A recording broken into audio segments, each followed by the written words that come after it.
সোনাই তো ভাই সুনীলদার মেয়ে, পূর্ণিমাদি সুনীলদা তাদের মেয়ে, ঘরে দাঁড়ানো মায়া খাদানো ইন্দ্রনীল। বেরিয়ে পড়েছি রাজস্থান ঘুরতে। আমরা এখন নেমে পড়েছি পূর্বাঞ্চল এক্সপ্রেসওয়েতে যাব বলে। তো কালকে এসেছি, আজকে হলো গিয়ে কত তারিখ? 7 তারিখ। আজকে 7 তারিখ। আজকে আমরা এখান থেকে যাচ্ছি লখনৌ, লখনৌ থেকে যাব জয়পুর, জয়পুর থেকে বিকানির হয়ে জয়সালমীর, সেখান থেকে মাউন্ট আবু, উদয়পুর, ছত্তিশগড়, ছত্তিশগড় থেকে রণথম্বর হয়ে চিত্তরগড়, চিত্তরগড় থেকে রণথম্বর, রণথম্বর থেকে আগ্রা, আগ্রা থেকে সম্ভব নয় একদিনে বর্ধমানে ফেরা, আগ্রা থেকে আবার বেনারস অথবা আবার বেনারস, প্রয়াগরাজ, সম্ভবত প্রয়াগরাজ হয়ে আমরা বাড়ি ফিরে যাব। বিরাট বড় ট্যুর। আপাতত গাড়িটা ইঞ্জিনটা চালু করে আমরা বেনারসে প্রথম দিন আমরা বাবা বিশ্বনাথের পুজো দিয়ে যাত্রা শুরু করলাম। যাত্রা শুভ হোক। এরপরে আমরা যেটা দেখাবো সেটা হচ্ছে পূর্বাঞ্চল এক্সপ্রেসওয়ে, সেটা হচ্ছে এইটা দেখা যাচ্ছে, এই হচ্ছে পূর্বাঞ্চল এক্সপ্রেসওয়ে শুরুটা। প্রচুর টাকা টোল ট্যাক্স, অসম্ভব সুন্দর, জানি ক্যামেরায় তেমন আসছে না। হ্যাঁ, এইটা হচ্ছে শুরু। প্রচুর টাকা টোল ট্যাক্স দিয়ে আমরা এবার আস্তে আস্তেই যাব। প্রচুর নোটিফিকেশান আছে, দেখে নিই। এই হয়ে গেল, গাড়ির মধ্যে আবার ঢুকিয়ে নিলাম। সরি, হাতটা লেগে গেছে। রাখছি, বাই বাই। আস্তেই চালাবো, নইলে এনজয়মেন্ট হবে না। শোনাই তো ভাই, পুচু তোমরা ভালো আছো? এই একটা ফ্রেমে 4 জন।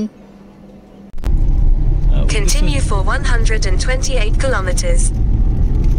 মোটামুটি উদ্দেশ্য হচ্ছে লখনৌ পৌঁছবো, সেখান থেকে রাজস্থানটা ট্যুর করবো গাড়িতে। তো এটা অ্যাকচুয়ালি প্লেন ল্যান্ড করার জায়গা, এই রাস্তাটা। এবার দেখুন চেঞ্জ হচ্ছে। পূর্বাঞ্চল এক্সপ্রেসওয়েতে প্লেন এইখানটা দেখুন দাঁড়ানোর জায়গা আছে। হ্যাঁ, এইটা হচ্ছে সেই প্লেন ল্যান্ড করার জায়গাটা রাস্তার উপরে, এমার্জেন্সিতে যেটা আর্মিরা ব্যবহার করবে। এইটা 181 কিলোমিটার, খুবই সুন্দর রাস্তা। আমার বর্ধমান থেকে পৌঁছেছি, রাস্তাটা খারাপ বলে গতকাল পৌঁছেছিলাম 6 তারিখে, সরি 6 তারিখে বেরিয়েছি, 6 তারিখে পৌঁছেছি বিকালবেলা।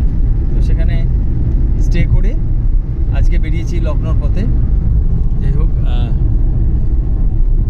এবার এই রাস্তাটা আমি তুলছি আপনাদের দেখানোর জন্য।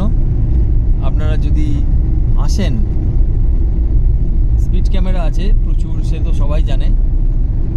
তবে এটা সত্যি এনজয় করার মতো। খুব বেশি স্পিডে যদি যাওয়া যায় না, তাহলে এনজয়টা করা যায় না।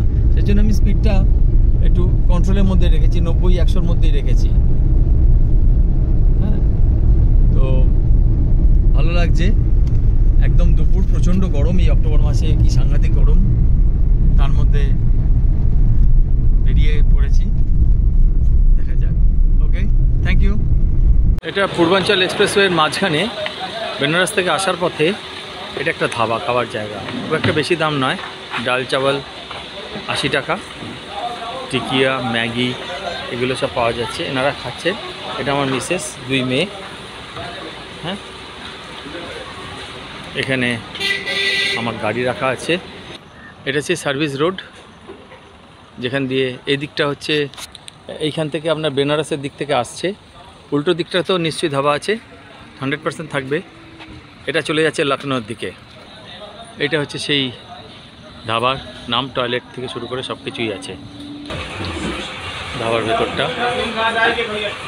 এখানে ম্যাগি তৈরি হচ্ছে এবং টিকিয়া, আলু টিকিয়া, খুব সুন্দর।